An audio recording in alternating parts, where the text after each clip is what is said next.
Muchas gracias. De verdad es un honor estar aquí con ustedes hoy. Como lo dijo Jonathan, mi nombre es Dana Cueto. Soy de Barranquilla. Ya Judy se va a presentar. Como lo dijo Jonathan, nosotros estudiamos en Jucún, Juventud con una Misión. Estudiamos cine, ambas, en una escuela de cine de Jucún. Y también hicimos la escuela base de Jucún en Misiones. Entonces, pero antes de continuar, bueno, y también como dijo Jonathan, nos dedicamos al cine. Yo estoy en el área de dirección de arte, todo lo que tiene que ver con maquillaje, vestuario, escenografía, ambientación. Y Judith está en el área de guión, pero ella va a comentar mejor. Bueno, sí, yo soy Judith, soy de Bolivia, pero llevo muchísimos años viviendo en Colombia, entonces ya soy paisana de ustedes también. Y también serví como 5 años en Jucum, sobre todo con JG, con Dana en cine. Y ahora, pues sí, en el campo lo mismo, haciendo lo mismo, cine, sirviendo al Señor desde lo que hacemos. Y Dana ha enseñado en la escuela, yo también, y la idea es seguir haciéndolo hasta que Dios nos dé vida. Entonces, sí. Bueno, algo que se me olvidó mencionar es que hacemos parte de la productora de Origin Production House, que es que lidera Jonathan y Stacy, y bueno, ahí estamos trabajando en el cine. Bueno, hoy vamos a hablar de un tema que estaba muy cercano a nuestro corazón. Le hemos puesto como título Los verdaderos misioneros. Cuando nosotros hablamos de misiones y pensamos en misioneros, a veces pensamos que es algo como muy lejano a nosotros, ¿no? Como que allá el que va a África, no sé, el que va a otro país remoto, a un lugar muy lejano.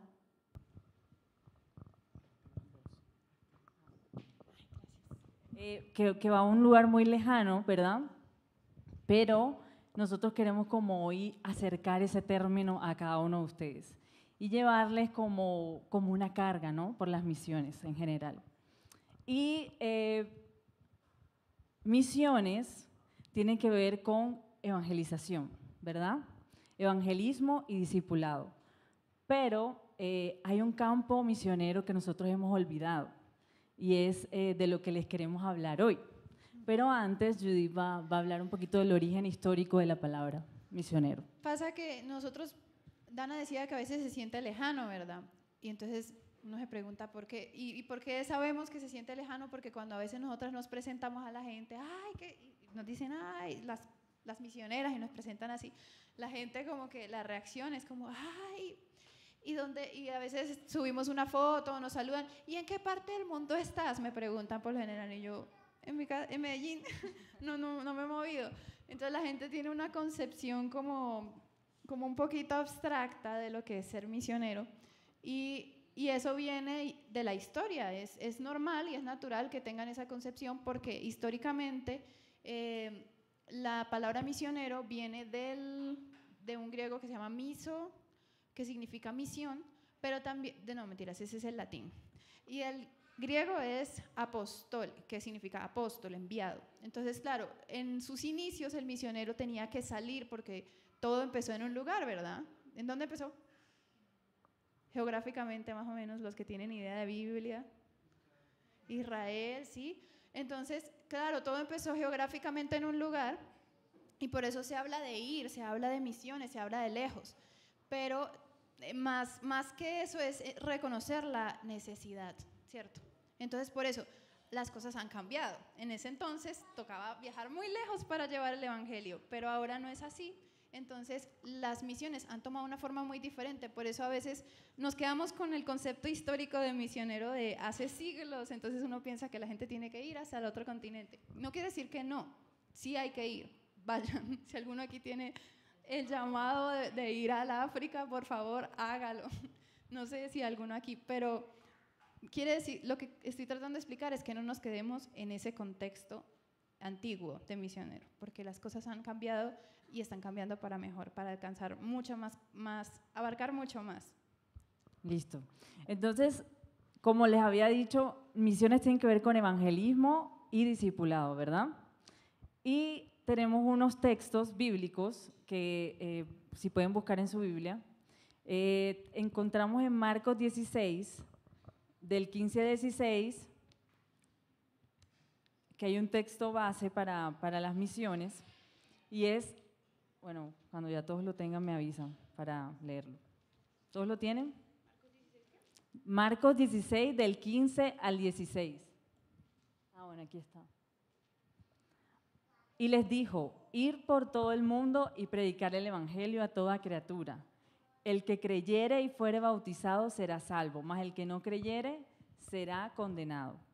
Y también tenemos Mateo 28, del 18 al 20. También vamos a buscarlo.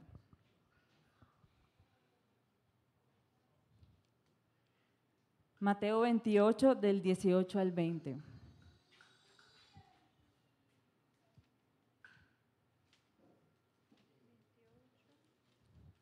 Y Jesús se acercó y les habló diciendo, toda potestad me es dada en el cielo y en la tierra.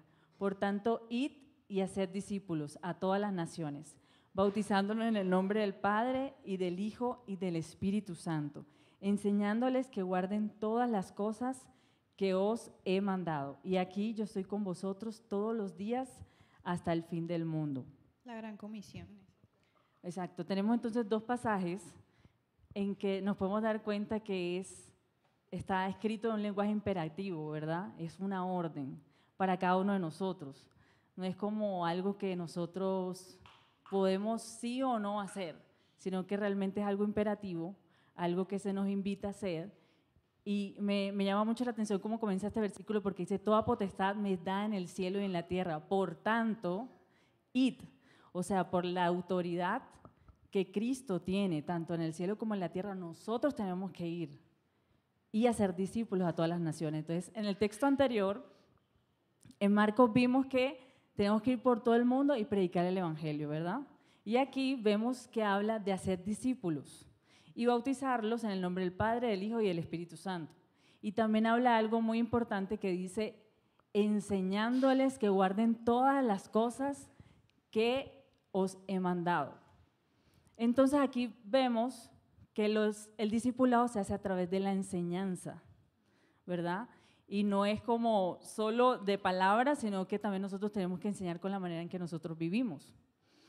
Y el mejor ejemplo para esto es Jesús.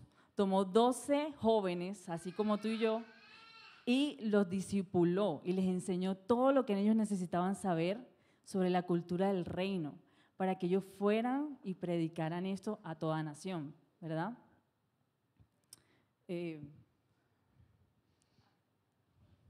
Entonces, voy a retroceder un poquito para hacer como un recuento así bien abrupto de cuál es la misión que Dios quiere que hagamos. Entonces, ya Danita nos explicó que hay una comisión que es para todos y que es una orden, ¿cierto? Pero hay un plan que el Señor tiene desde el Génesis hasta el Apocalipsis que involucra mucho a otra persona. ¿Quién es? A una persona. A Jesús, ¿cierto? A Cristo. Entonces ese plan está súper claro desde el jardín del Edén hasta el Apocalipsis. Y algo muy bonito que me gusta al entender que la Biblia es un libro muy completo, ¿cierto? Está conectado todo. Es que en el Génesis Dios habla de un jardín. Dios crea un lugar para Adán y Eva. Y eso es un ambiente muy bonito en donde Él se conecta con Adán y Eva, con el hombre, y es muy natural todo. Pero Él no se queda ahí. En el Apocalipsis habla de una ciudad. ¿Cómo se llama esa ciudad? La Nueva Jerusalén, ¿cierto? Obviamente no está hablando de que vamos a volver todos nos vamos a acumular en Israel y todos nos vamos a ir a Jerusalén y allá va a ser el cielo. No está hablando de algo terrenal, es un término simbólico, hablando de que ya no es un jardín, es algo un poquito más. Cuando tú te imaginas una ciudad, ¿qué cosas se imaginan? Casas, muy bien, ¿qué otra cosa?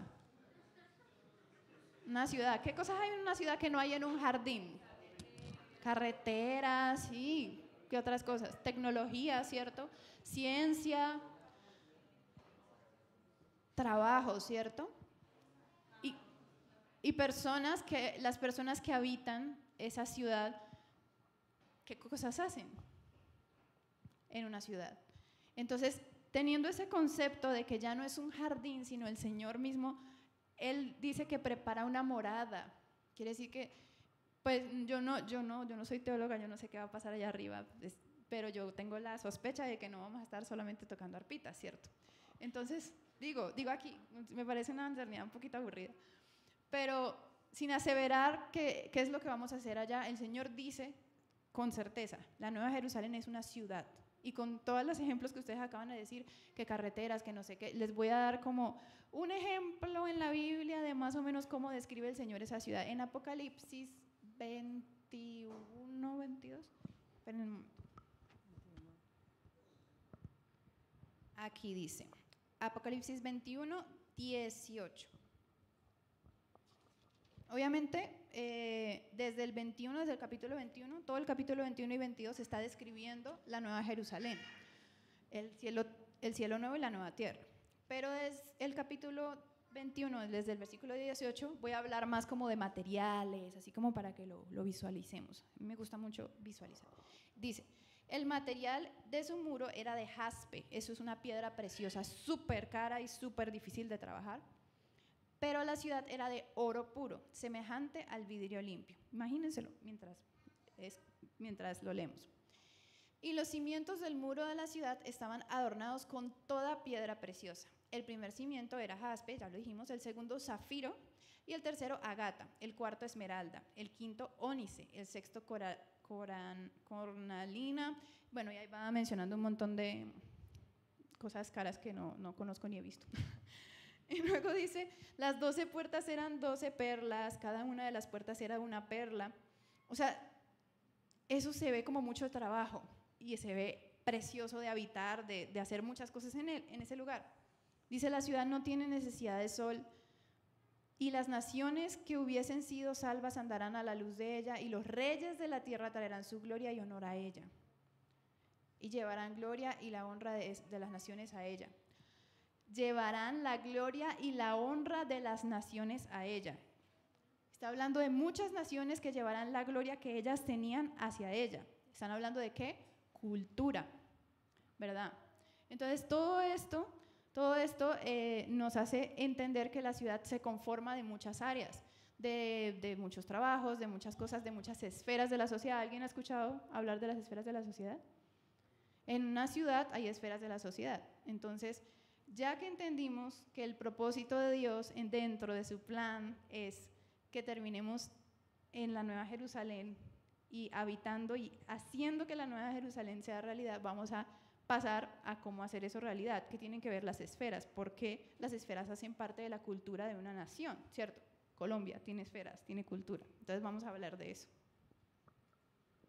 Sí, como mencionaba Judith, nosotros tenemos una misión, como lo mencionaba antes, y esa misión está otorgada para llevarse a cabo en las naciones, ¿verdad? Y las naciones están conformadas por esferas de la sociedad. Entonces, para los que no han escuchado de pronto ese término antes, estas áreas de la sociedad o esferas se denominan, esferas, y se dividen en 8 categorías diferentes. Entonces, estas son las categorías. Está familia, economía, gobierno, iglesia, ciencia y tecnología, que hace parte de una, educación, medios de comunicación y celebración. La celebración contiene artes, entretenimiento y deportes. Entonces, ¿por qué les estamos hablando de las esferas de la sociedad? Y es que al principio yo mencionaba que hay un campo misionero que hemos olvidado, ¿verdad? Queremos ir a otras naciones, llevar el evangelio, pero no lo estamos haciendo desde nuestra profesión, desde nuestra vocación y llamado, donde Dios nos plantó justo ahora. Cada uno tiene una profesión, cada uno tiene un llamado, ¿verdad? Nosotras, Dios nos llamó al área del cine, que sería el área de la celebración. Y es muy difícil como que pensar como, oye, ¿cómo tú eres misionera y cómo estás haciendo cine? Como lo mencionaba Judy al principio. Pero Dios quiere eso, que nosotros podamos traer el evangelio y el discipulado a las naciones a través de las esferas de la sociedad en la que Dios nos planta, nos coloca. Entonces, como les mencionaba entonces, recuérdenme, las esferas de la sociedad: familia, está iglesia, medios de comunicación, economía, ciencia y tecnología, educación, gobierno. Imagínense, son muy diversas, son 8. Y yo sé que cada uno de ustedes ahora mismo está plantado en una de esas o en varias esferas. Nosotros pues estamos en la de artes, pero también en medios de comunicación. Y estas esferas, ¿de dónde salieron? ¿De dónde salieron esas esferas? Hay otra persona que le dice montes. Eso sale porque son como las bases, cosas que sostienen una sociedad, una cultura, la familia, todo empieza en la familia, ¿verdad? Luego crecen y entonces todo eso forma cultura, forma reino, forma sociedad, y por eso es que esas son herramientas muy buenas para alcanzar, o sea, para impactar. Entonces, hay algo que el Señor habla mucho en el Padre Nuestro. ¿Quién se sabe el Padre Nuestro? Todo el mundo se sabe el Padre Nuestro. ¿Cómo es? Padre Nuestro, que estás en el cielo, santificado sea tu nombre. ¿Venga qué? Tu reino. Y tu reino, como venga tu reino, así como hágase tu voluntad en el cielo como en la tierra como en el cielo. Exacto. Entonces está hablando de que en la tierra tiene que ser como allá arriba, como la Jerusalén que Él tanto sueña y quiere y nos ha presentado en el Apocalipsis. ¿Quiere que sea dónde? ¿Cuándo? Aquí. Ahora. ¿Y en dónde? Aquí. Aquí. Entonces, venga tu reino. ¿Y quiénes lo van a hacer? Si uno le dice, Señor, venga tu reino, entonces que baje la ciudad aquí de una vez así, las calles de oro. Yo creo que a nosotros nos ha dado una comisión para traer el reino. Y Él lo dice en muchos versículos, o sea, se pueden mencionar un montón, que la tierra gime porque nosotros traigamos la manifestación de los hijos de Dios. Entonces, esa oración está hablando de que nosotros somos embajadores, ¿verdad? Nosotros no somos de aquí. Hay un versículo que dice que somos extranjeros en esta tierra. Dice, Padre, ellos no son, como yo los envío porque ellos no son de este mundo, pero están en este mundo. ¿Sí recuerdan ese versículo? ¿Lo han escuchado? Él menciona que no somos de este mundo. Entonces, ¿qué rol ustedes conocen aquí en la tierra que representa la cultura de una nación en otro lado?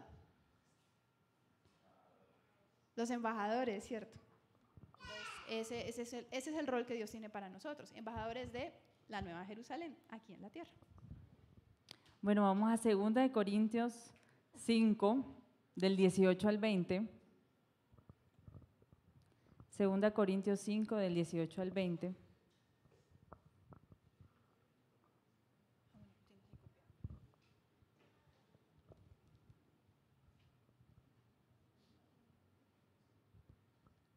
Y todo esto proviene de Dios, quien nos reconcilió consigo mismo por Cristo y nos dio el ministerio de la reconciliación.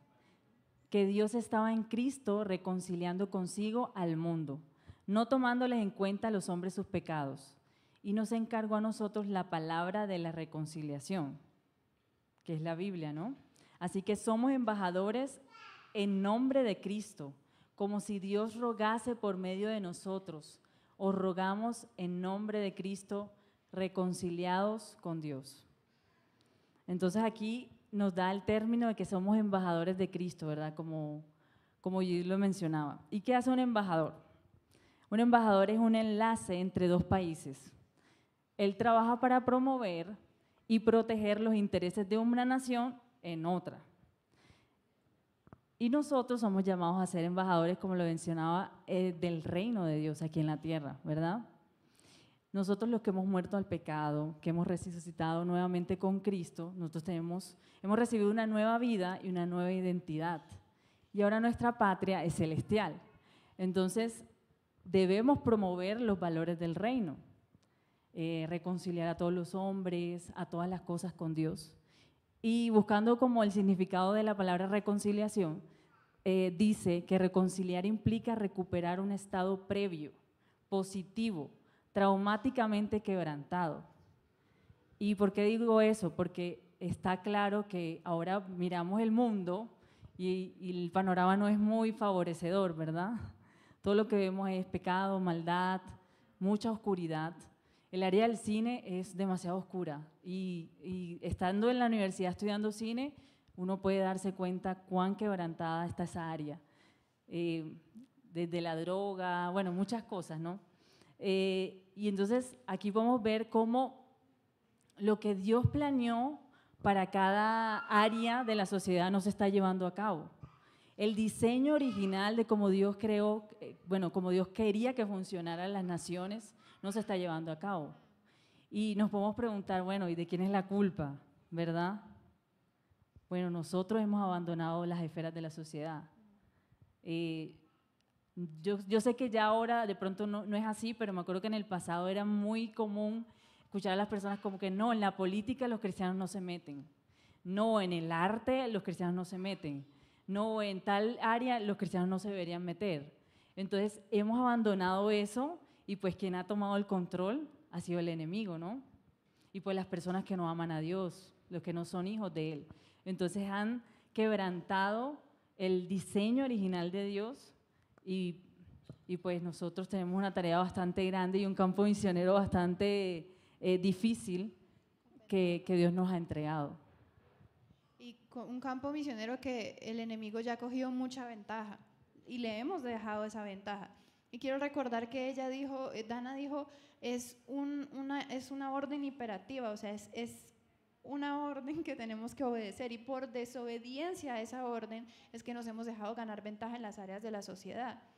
Y uno ve, se rodea en lugares, va a lugares y uno se pregunta, yo me he preguntado cuando voy a lugares y hay los cristianos, ¿por qué aquí no? Porque soy la única cristiana aquí, no entiendo. Que acá que no existen cristianos, yo estoy segura que la mayoría de los colombianos se considera creyente.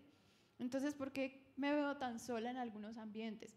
Entonces, ahora ya les presenté la Nueva Jerusalén, el jardín. Les voy a presentar otra ciudad, otro símbolo que habla de cómo está el mundo ahora y es Babilonia. Babilonia es un símbolo que se usa en la Biblia mucho para representar el reino del ser humano por encima del reino del Señor. Y ellos, como Babilonia viene también de la Torre de Babel, ¿recuerdan la Torre de Babel? Ellos que querían construir un reino a su manera y llegar hasta la estratosfera y hacerlo como ellos quisieran. Y luego tenemos más adelante, después de Daniel, el reino babilónico, que su manera, adivinen, su manera de conquistar pueblos era la manipulación por medio de su cultura. Entonces ellos sitiaban un lugar, lo conquistaban y decían, bueno, todos tus príncipes, tus sacerdotes y tu gente importante va a servirme a mí. ¿Ustedes no ven como una similitud en lo que está pasando espiritualmente en el mundo, en la ciudad, en Medellín, en Colombia? Ahora las personas cristianas van a pensar y van a servir a un tipo de ciudad, un tipo de cultura, un tipo de reino diferente para el mismo hombre. Sus costumbres, sus sabios van a involucrar todo lo que es un reino para que se involucren de lleno en otro. Y quiero leerles Isaías 47, que habla más o menos de ese símbolo como de Babilonia. Isaías 47.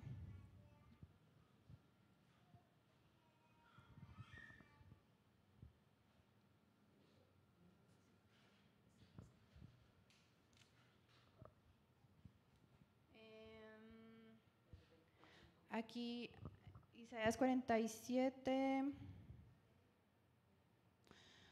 Voy a narrar solo algunas cosas para que, así como nos imaginamos, les pedí que se imaginaran la Jerusalén, ¿verdad? La bonita Jerusalén que Dios promete.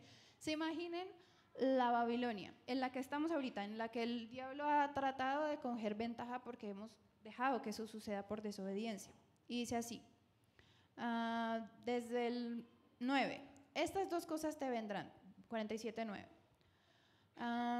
De repente en un mismo día, orfandad, viudez, en toda tu fuerza vendrán sobre ti a pesar de la multitud de tus hechizos y de tus muchos encantamientos, porque no te confiaste en tu maldad diciendo, nadie me ve.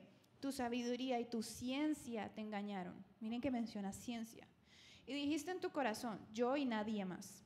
Vendrá pues sobre ti mal, cuyo nacimiento no sabrás, caerá sobre ti quebrantamiento, el cual no podrás remediar, destrucción que no sepas vendrá de repente sobre ti. Y bueno, ahí sigue hablando como de una maldición y maldición, pero miren que menciona ciencia. La ciencia es un área de la sociedad. Entonces, ya nos hemos dado cuenta que en vez de volvernos la Nueva Jerusalén, nos estamos convirtiendo en Babilonia, en el símbolo que antes era Babilonia. Entonces, hay otro versículo que, por eso es que la tierra clama, gime, la creación, la misma tierra, lo tangible, los mismos humanos, estamos desesperados por la manifestación de los hijos de Dios. Eso dice en Romanos 8, 19, 23. Entonces, ahora nos preguntamos, ¿qué pasó? ¿Por qué no estamos logrando ¿por qué no estamos siendo de Jerusalén? ¿Qué pasó? ¿En qué momento nos dejamos ganar tanta ventaja? ¿Cuál fue el problema? Bueno, no sé si a algunos les ha pasado, pero a mí me ha pasado mucho que hay personas que me dicen, Dana, yo desearía tener tu vida, poder servir al Señor a tiempo completo, de verdad, como dedicarme completamente a la obra, al ministerio. Y yo digo, bueno, pero tú también sirves a Dios a tiempo completo. O sea, puede que no seas misionero, o sea, no seas pastor, no sé, estés trabajando en alguna área de la iglesia como tal, pero tú estás sirviendo a Dios de tiempo completo. Entonces, no sé quiénes han tenido ese pensamiento, como que, ay, yo quisiera servir a Dios de tiempo completo, o como, ay, los misioneros sí se dedican a lo que a mí me gustaría, pero podemos darnos cuenta de que, como lo decía desde un inicio, Dios nos colocó a cada uno en un área que ningún otro puede entrar. Estoy segura que lo que hace Carito en el laboratorio, yo creo que ninguno otro aquí lo puede hacer, ¿verdad? Y Dios la colocó ahí y ella está logrando grandes avances, descubrimientos, está ayudando para encontrar como un tratamiento para una enfermedad difícil en niños. Entonces, Dios nos llamó a cada uno de nosotros a ser reconciliadores, ser misioneros en el área de influencia que Él nos colocó, ¿verdad? Pero hay una creencia que tiene que ver con eso que les menciono de que, yo quiero servir a Dios de tiempo completo. Hay como una idea en nuestra cabeza de que hay una división, ¿verdad?, entre lo sagrado y lo secular. No sé si han escuchado eso. Nosotros a veces como que hacemos esa distinción, como que lo sagrado es ciertos días, los fines de semana cuando voy a la iglesia, cuando estoy en oración, en mi devocional, no sé, otro ejemplo, pero Lunes ya no es un día santo porque no estoy sirviendo. Entonces digo como, bueno, mi vida está dividida entre lo sagrado y lo secular. Entonces, ¿qué significa sagrado? Separado para. Y secular, usamos ese término para referirnos a de este mundo, o sea, que es de este mundo. Entonces tenemos esa idea, esa concepción, que yo también la he tenido por mucho tiempo, y es como, a veces no es como tan visible. O sea, no soy tan consciente, perdón, pero sí es visible en mis actos, en cómo actúo, ¿verdad? Entonces, nosotros llegamos a creer que las personas santas, como lo mencionaba, como que tienen roles muy específicos en la iglesia, y los que de pronto no somos muy útiles para Dios, Dios nos dio un trabajo. A veces pensamos eso. Como que, ay, no, bueno, yo soy barbero. Como menospreciamos, ¿no?, los talentos y los dones que Dios nos ha entregado, la preparación y el conocimiento que Él nos ha permitido obtener. Y hacemos esa distinción, y eso lo que hace es que las personas que tienen un trabajo, que están en diferentes áreas, se desanimen y digan como, no, lo mío no tiene tanto valor para Dios. Pero no es verdad, y esa es la invitación y lo que queremos que ustedes se lleven hoy para sus casas, de que no es así. Realmente cada trabajo, cada profesión, cada don y talento, vocación y llamado, realmente tiene un valor muy especial para Dios. y Dios no hace esa distinción. Entonces, en Colosenses 1, del 13 al 16, vamos a ponerlo aquí, Colosenses 1, del 13 al 16, dice así: el cual nos ha librado de la potestad de las tinieblas y trasladado al reino de su amado Hijo, en quien tenemos redención por su sangre, el perdón de pecados. Él es la imagen del Dios invisible, el primogénito de toda creación, porque en Él fueron creadas todas las cosas, las que hay en los cielos y las que hay en la tierra, invisibles e invisibles, sean tronos, sean dominios, sean principados, sean potestades. Todo fue creado por Él, por medio de Él y para Él. Entonces, esto es una buena noticia, ¿no? Cristo creó todas las cosas, en el cielo y en la tierra. Él no hace esa distinción que muchas veces nosotros hacemos, ¿verdad?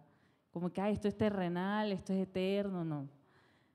Él murió y redimió todo y reconcilió a través de su sangre todas las cosas. Entonces, Él ha hecho la paz con cada parte de su creación a través de sí mismo. Y Él no está en guerra con ninguna de las áreas de la vida. Él no está en guerra con eso porque Él las redimió a través de sí mismo. Entonces, nosotros sí muchas veces estamos en guerra con muchas áreas de la vida. Y como les decía, como que pensamos que los cristianos no deberíamos estar en ciertas cosas, que sí, como que hay servicios más nobles que lo que nosotros hacemos, porque de pronto, como decía Judith, somos barberos, peluqueros, y nosotros vemos esos roles eclesiásticos y decimos, no, esto de verdad, ellos le están sirviendo a Dios de tiempo completo, yo no. Pero no, la noticia es que tú también le estás sirviendo a Dios de tiempo completo.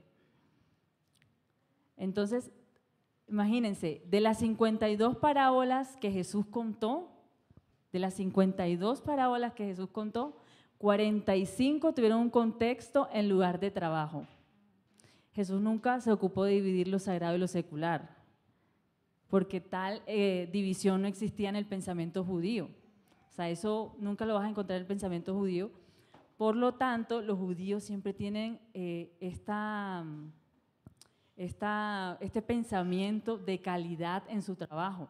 Es por eso, porque ellos no hacen esa distinción. Entonces, los judíos entendían que todo lo que hacían en el trabajo y en la sinagoga debía hacerse para la gloria de Dios. Entonces, no están trabajando para sí mismos. Tú no estás trabajando para ti mismo, sino también como adoración hacia Dios. El término que ellos usaban en el idioma original era abodá, y abodá se usaba para tanto trabajo, o sea, en traducción, y para adoración. Entonces, era lo mismo para ellos. Exacto. Entonces, por lo tanto, todo lo que nosotros hacemos, somos seres espirituales. El Espíritu Santo habita en nosotros. Somos templo del Espíritu Santo. O sea, todo lo que nosotros hacemos es espiritual, es sagrado.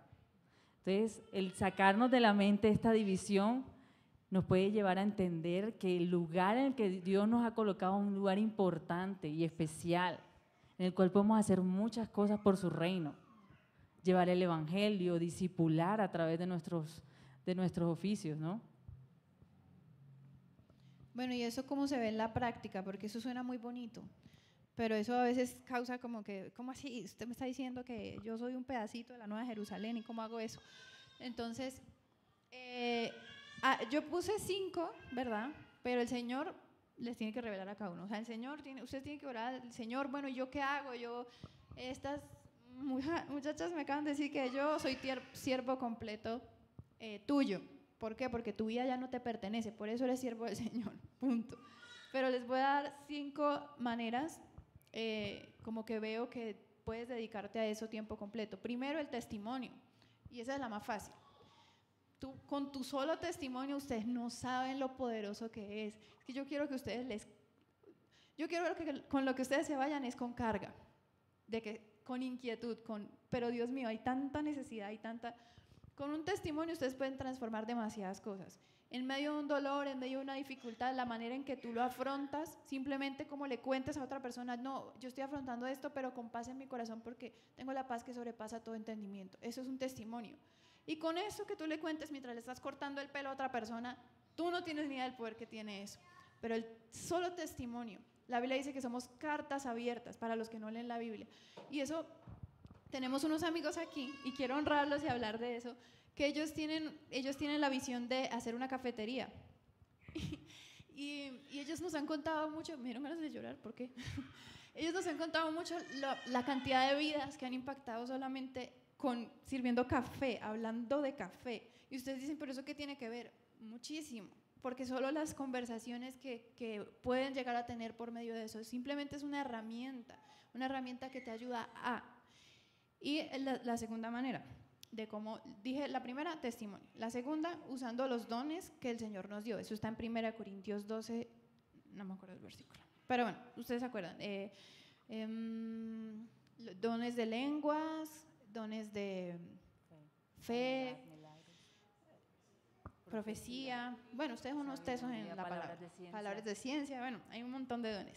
Entonces, yo me he dado cuenta que muchos de esos dones a veces se relacionan, porque hay varios versículos que hablan de dones, les recomiendo que lean más, porque no solamente hablan de esos, hay incluso que habla de dones de servicio, y hay profesiones que se conectan con esos dones, y yo no creo que el Señor haya puesto, por ejemplo, digamos, a mí me dio el don de componer y cantar, yo no creo que el Señor me lo puso para que yo, digamos, me dedique a la predicación.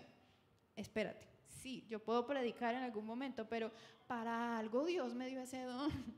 Y eso no es menos santo si yo lo uso de todas maneras para su gloria. Entonces, si Dios te dio don con las matemáticas, por ejemplo, talento con las matemáticas, para algo te lo dio. Ahora vamos con la tercera, amor.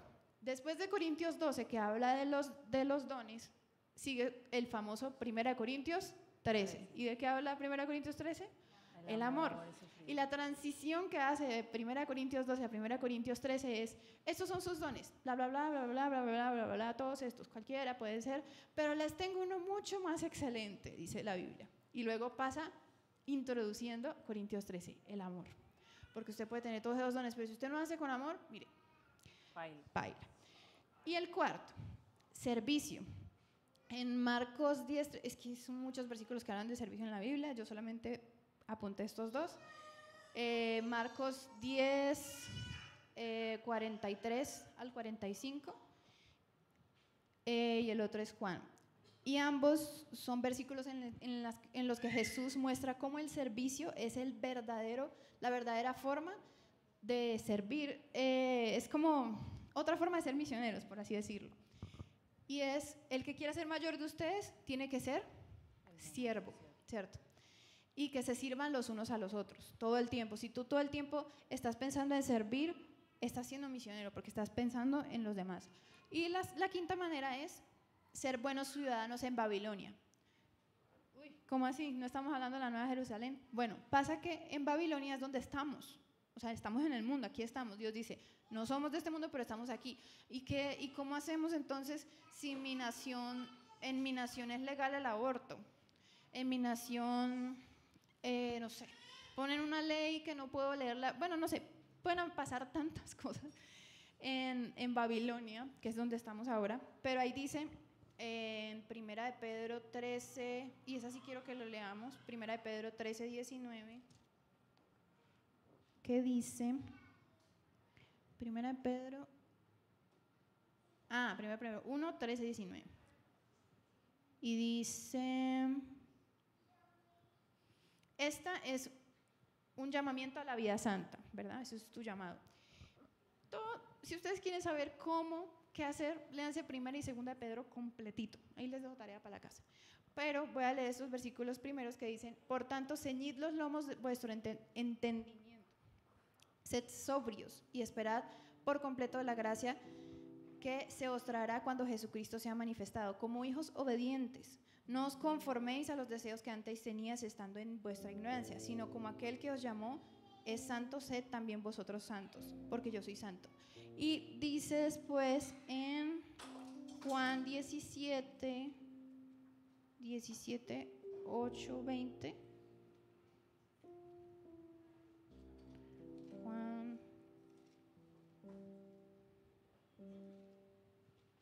Lucas, Juan.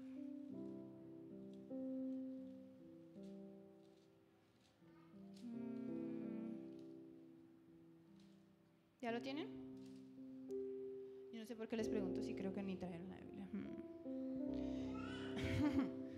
17:8 al 20 dice: porque las palabras que me diste les he dado y a ellos las recibieron y han conocido verdaderamente que salí de ti y han creído que tú me enviaste.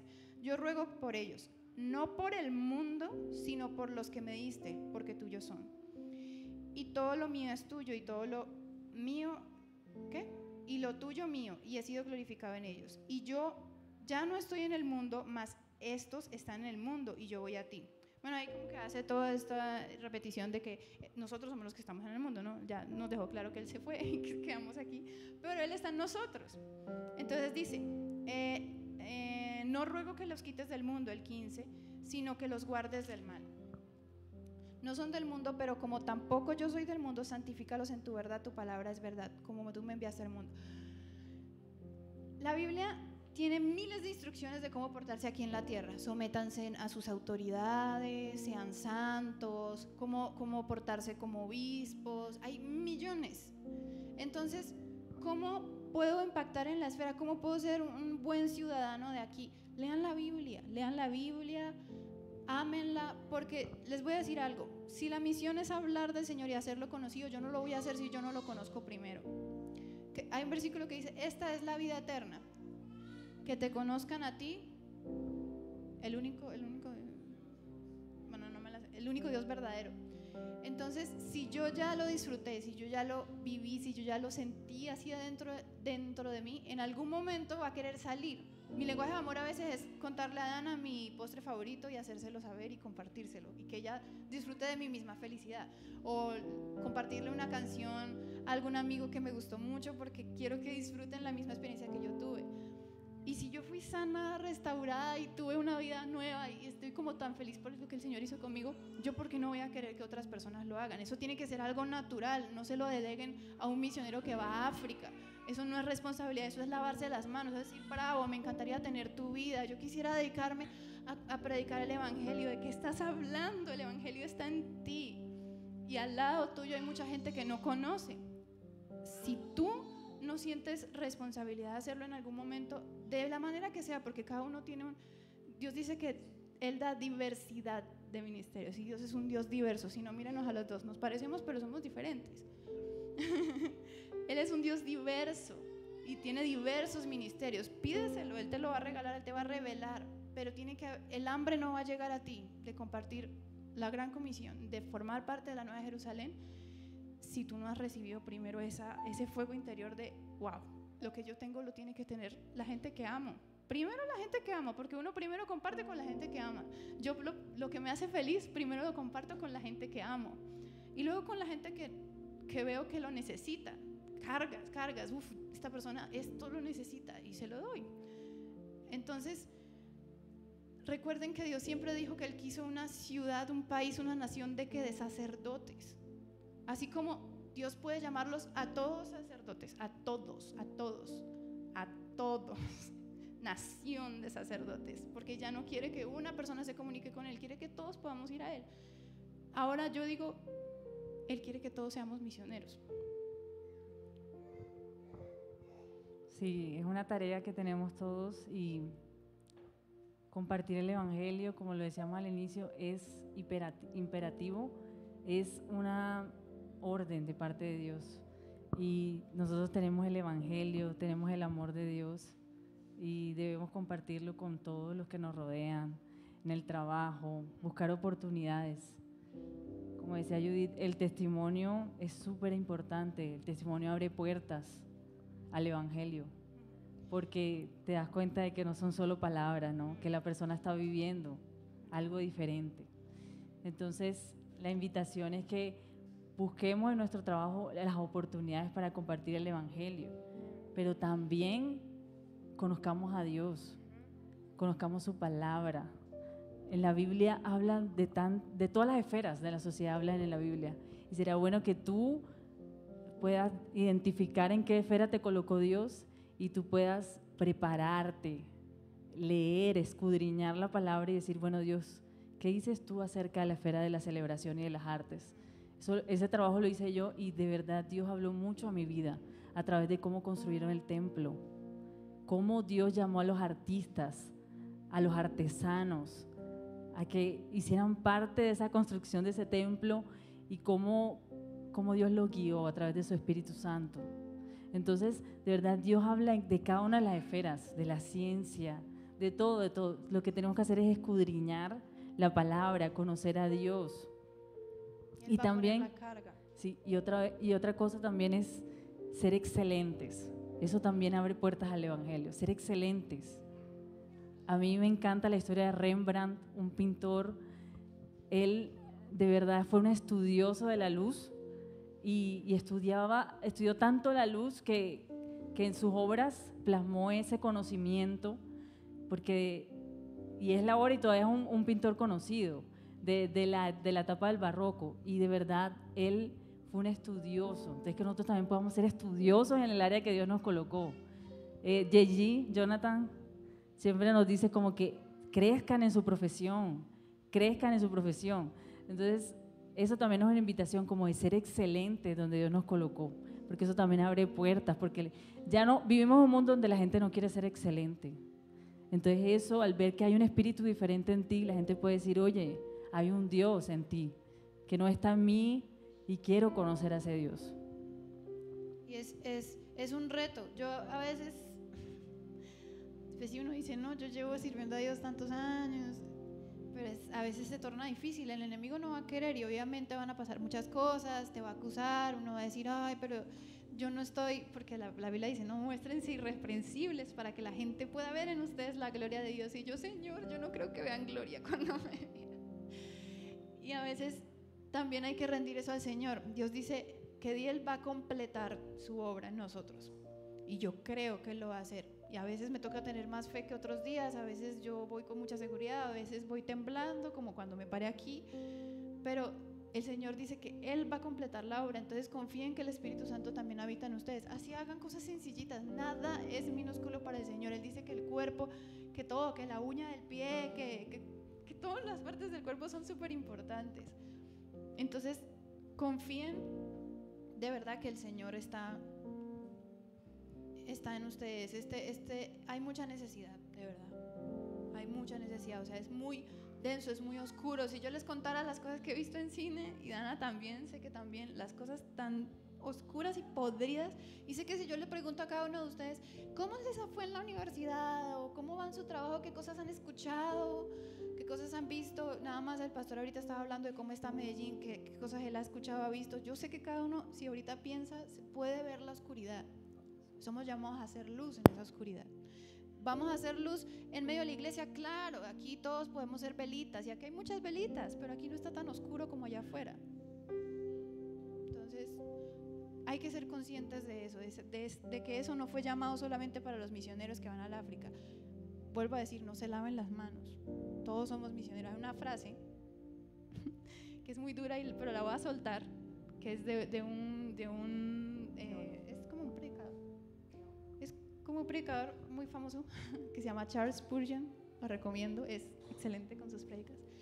Y él dice, todo cristiano o es un misionero o es un impostor. Yo leí eso y antes de la predica, Dana es testigo que yo entré en crisis. Yo, no, yo soy una impostora, olvídalo, yo no predico, yo estaba así como así. Porque pues es una frase dura, pero creo que tiene sentido. Si Dios a todos nos llama sacerdotes, ¿por qué no llamarnos a todos misioneros? Todo cristiano o es un misionero o es un impostor. Bueno, vamos a terminar orando. Yo quiero orar por cada uno de ustedes que tienen llamados a diferentes esferas y pedir que de verdad podamos ser luz en medio de tanta oscuridad. Vamos a apropiarnos de esta misión que fue entregada a cada uno, esta misión de compartir el Evangelio, de discipular a las naciones a través de lo que hacemos. Entonces, Señor, gracias, Padre, porque tú eres un Dios diverso, que nos has llamado, Señor, a diferentes esferas de la sociedad. Tú nos has colocado, Señor, en diferentes puntos, Señor, donde hay tanta oscuridad, Dios, para hacer luz, Dios, y la luz no se